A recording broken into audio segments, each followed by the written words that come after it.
The shadows behind the mirror. Full story. When the Ramirez family bought the centuries-old house on the outskirts of town, they thought they'd found their dream home. It was cheap, suspiciously cheap, but they ignored the neighbors' whispers. To Maria Ramirez, it was the fresh start they desperately needed.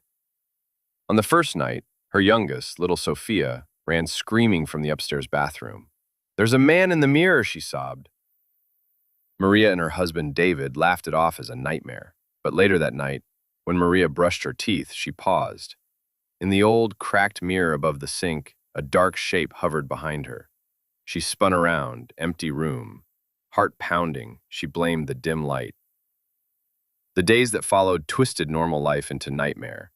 Whenever night fell, every mirror, the bathroom, the bedroom vanity, even the one in the hallway showed shapes. Shadows moved behind each family member, perfectly copying them, but with a disturbing delay, like a bad reflection trying to keep up. One evening, David stayed late at work. Maria sat alone at her dresser, staring into the mirror. Behind her, the shadow appeared again, tall with hollow pits where eyes should be. She forced herself to turn slowly. Again, nothing. But in the mirror, the shadow grinned. That night, David stumbled in drunk. He mocked Maria's fear, called her superstitious. He swaggered into the bathroom, flipped on the light, and jeered at the mirror. "If there's a ghost here, come out and get me." From the bedroom, Maria heard the crash, glass exploding, her husband's scream cut short. She ran in to find David on the tiled floor, gasping through a neck wound. The mirror was shattered into 1,000 jagged teeth, but in each shard, a tiny, dancing silhouette grinned at her. The police blamed a fall. An accident. Maria knew better. Weeks passed. Sophia refused to look in any mirror. She begged her mother to cover them all with sheets, but Maria couldn't. It felt like betrayal, like the house wouldn't allow it. When she tried, she'd wake up to find the sheets torn down. One stormy night, thunder rattled the windows.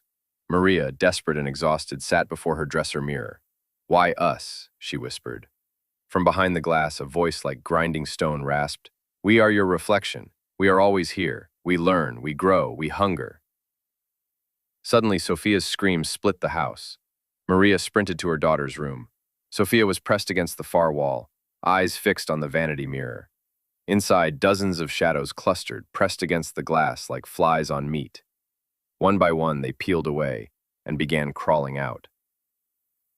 Maria grabbed her daughter and ran, down the stairs, into the raging night. They didn't stop until the house was a distant outline behind the trees. They never returned. Local kids say if you dare stand in front of the broken bathroom mirror at midnight, you'll see your own shadow step out and take your place.